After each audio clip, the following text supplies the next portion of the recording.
friends, this is Bhushan, and today we are discussing about one book review, which is name is Cash Flow Quadrant. Okay, so in this book contain three chapter और उस three chapter में सब chapter है।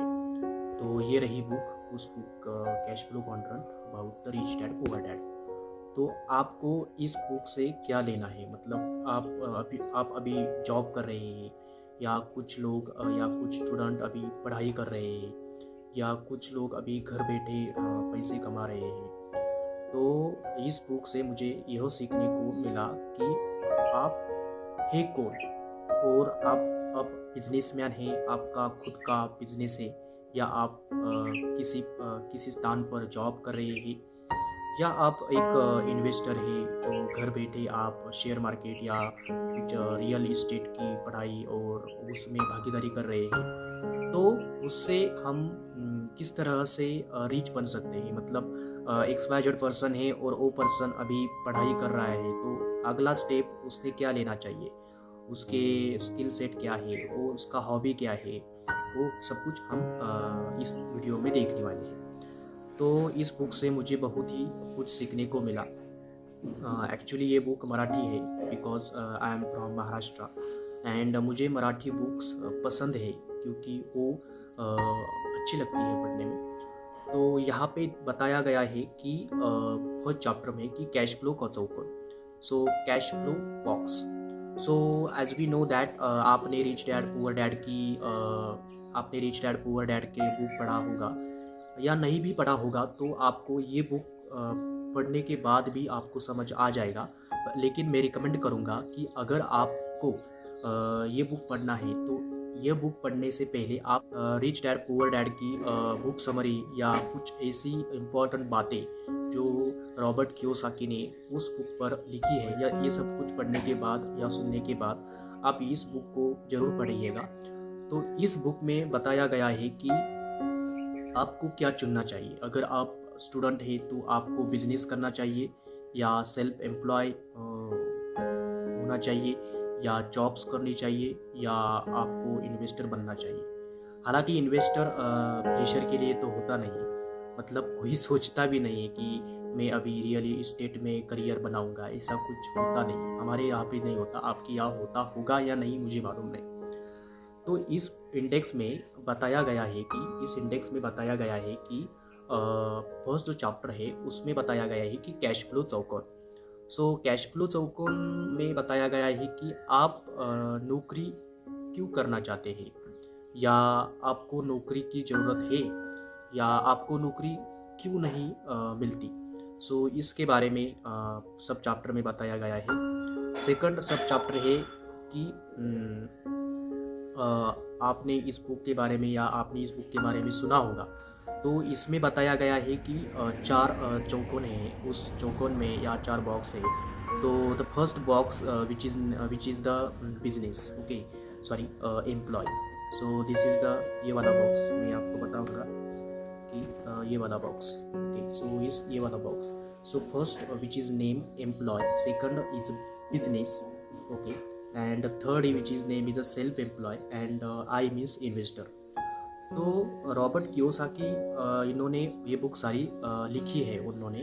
तो उन्होंने कहा है कि अगर आप स्टूडेंट हैं तो आप किस तरह से नेक्स्ट स्टेप लेना होगा, आपकी बैकग्राउंड सिचुएशन क्या है। अगर आपकी बैकग्राउंड सिचुएशन थोड़ी सी अच्छी खासी है तो आप कौन सा निर्णय ले सकते हैं ताकि आप आगे जाके अपना फ्यूचर ब्राइट कर सकते हैं। या नेक्स्ट है कि अगर आपकी बैकग्राउंड की सिचुएशन थोड़ी सी धीमी है, मतलब आप पे जिम्मेदारी है कि नहीं मुझे अभी सर्वाइव करना पड़ेगा, तो आपने कौन सा डिसीज़न लेना होगा, यानी कि आपकी बैकग्राउंड की सिचुएशन पर आधारित कर सकता है ये सब कुछ।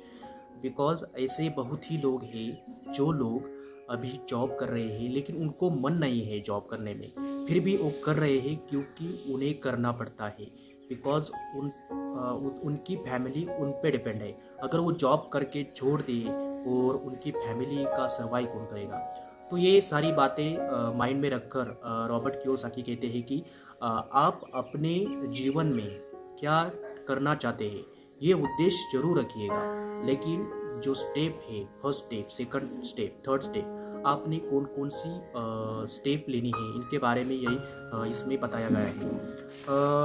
देन अभी चैप्टर सेकंड में बताया गया है कि आप कौन हैं और आप क्या चाहते हैं और आप क्या बनना चाहते हैं, इसके बारे में बताया है कि how we are become a successful and rich person in the future. So this is all. Then third बताया गया है कि बैंक व बैंकर नको। ओके, सो थर्ड चैप्टर है and in that third chapter which is from 10 to 18। Okay, so in this chapter में बताया गया है कि आप अगर स्टूडेंट होंगे तो आपने कौन सी डिसीजन लेना है, अगर आप जॉब कर रहे हैं तो आप किस तरह से अपना खुद का बिजनेस कर सकते हैं। मतलब उन्होंने यह बताया है कि अगर आप जॉब कर रहे हैं तो आप एम्प्लॉय है, मतलब आप एम्प्लॉय है किसी कंपनी के, तो एम्प्लॉय टू बिजनेस किस तरह से जा सकते हैं, एम्प्लॉय टू सेल्फ एम्प्लॉय किस तरह से जा सकते हैं, या इन्वेस्टर टू बिजनेस किस तरह से जा सकते हैं। इन्वेस्टर टू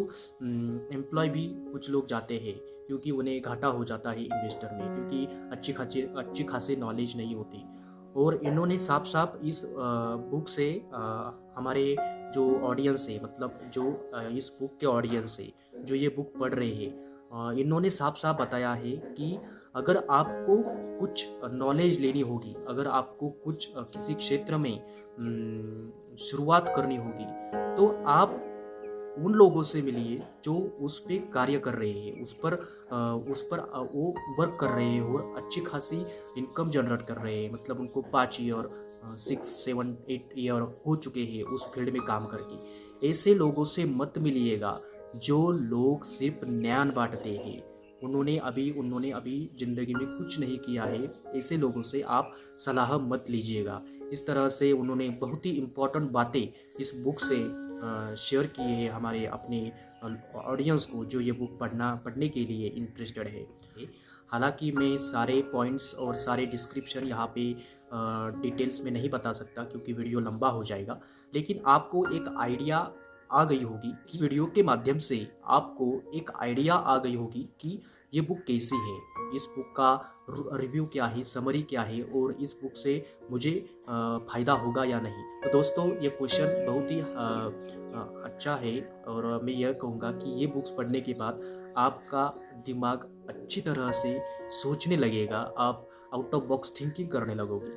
तो चलिए इस वीडियो को हम यहाँ पे स्टॉप कर देते हैं।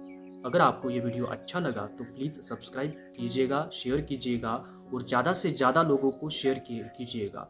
आप जितना शेयर करेंगे उतना ही आप अच्छा फील करेंगे, आप जितनी अच्छी बातें शेयर करेंगे उतनी ही आप अच्छे बनते जाओगे।